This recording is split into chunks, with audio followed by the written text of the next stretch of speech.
Equity and equality, two of the most often used and confused words in our culture today.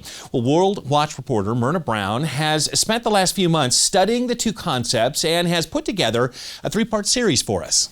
Our story begins in 1984. Do you remember these, Brian? Big fashion statements from the 80s, and very likely the kind of outfit your parents wore to the ever-popular shopping mall. Climate-controlled, spacious, and all of your favorite places to shop under one roof. This was the place to see and to be seen. I remember Gwinnett Place Mall when it was a booming shopping center. First kiss, first date. That again was the center of a teenager's universe back in the 1980s. It was the hot place, for shopping, meeting friends, and there's a very fabulous food court there.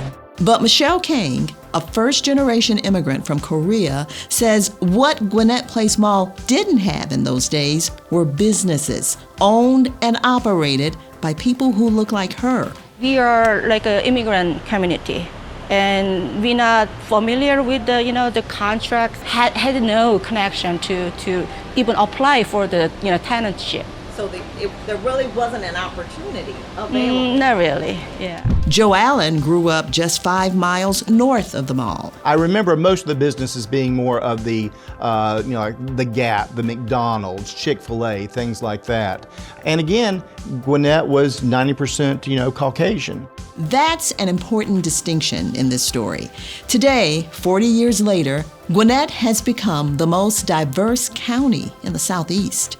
But the ethnic makeup isn't the only big change in Gwinnett County. Remember the bustling halls and wall-to-wall mall shopping? Well, this is what Gwinnett Place Mall looks like today. Like many shopping malls across the country, Gwinnett Place lost its footfall in the mid-90s. That's when consumers began jumping onto the e-commerce bandwagon. As online shopping grew, malls struggled to fill floor space. Today, Gwinnett Place Mall stands in disrepair and has become an odd landmark of sorts to those curious but too young to remember its heyday. But this massive 90-acre structure has not completely been abandoned. Earlier this year, Gwinnett County purchased the mall under the leadership of Chairwoman Nicole Love Hendrickson. She says Gwinnett Place Mall will be redeveloped under what is called an equity action plan. So why equity? Well, unlike equality, which treats everyone the same regardless of need, equity achieves fairness by treating people differently dependent on need. Myrna Brown picks up part 2 of our special series.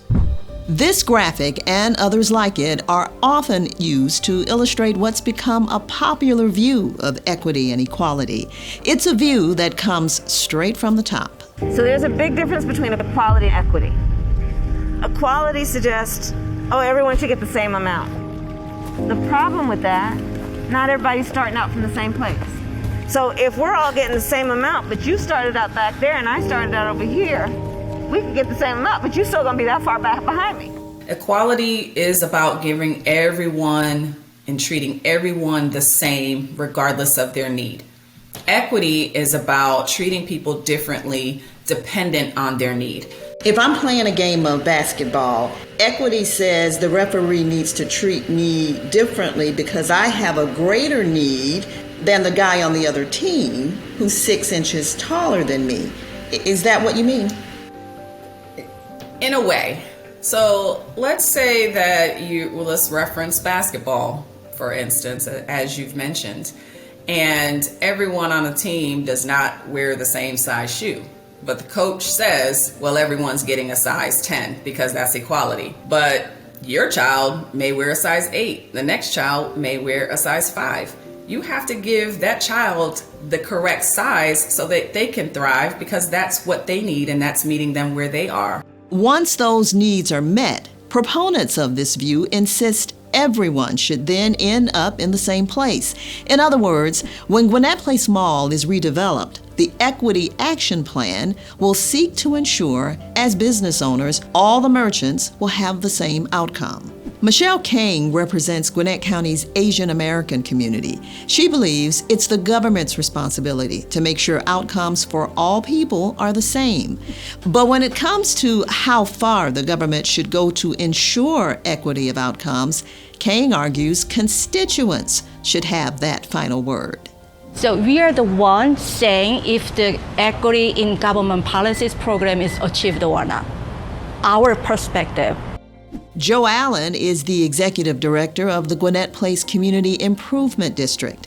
His office will work closely with the county when it's time to implement the Equity Action Plan. His view on equity comes from a parental perspective. Equity is really getting down to how do we treat every individual based on their needs. And I think as a parent, I love my 2 kids equal. But I know to make Robert successful, I've got to do things a little different for him. To make my daughter Stephanie successful, I've got to help her and support her in different ways. World Watch reporter Myrna Brown is here with a final look at the 2 terms through a biblical lens. What does the Bible teach us about equality? God tells us clearly in Genesis 1:26, we are equally made in His image.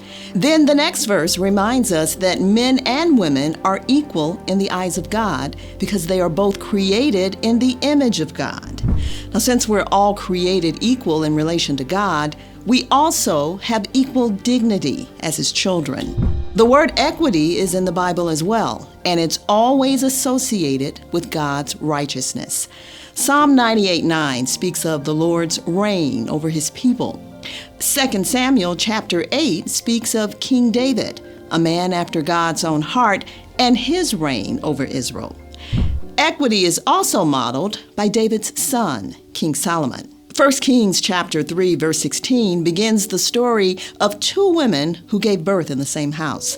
The 2 women found themselves in King Solomon's court when one woman accidentally smothered her baby and took the other woman's baby as her own. Now take some time to read that story. But here's the bottom line. King Solomon ruled with wisdom and equity. He knew one of the women would go home empty-handed, but he was focused on truth, not the outcome.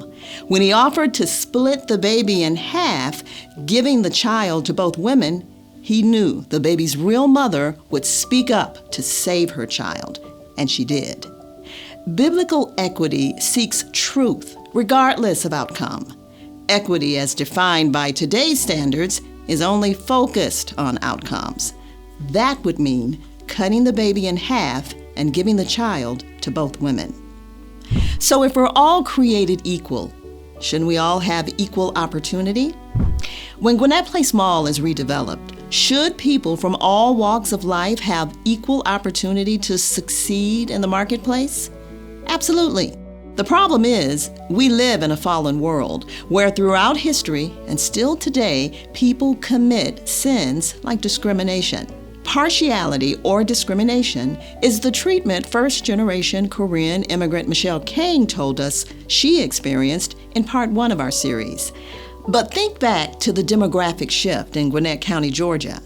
Today, there are more people living and working in that county who look like Kang. Equity in today's culture demands special treatment for those who have been shown partiality. But isn't that fighting favoritism with favoritism? Equity in today's terms also demands equal outcomes. But people have different gifts, talents, roles, and motivations. Some are stronger, smarter, even taller than others. Daniel chapter 4 reminds us it is God who determines these things.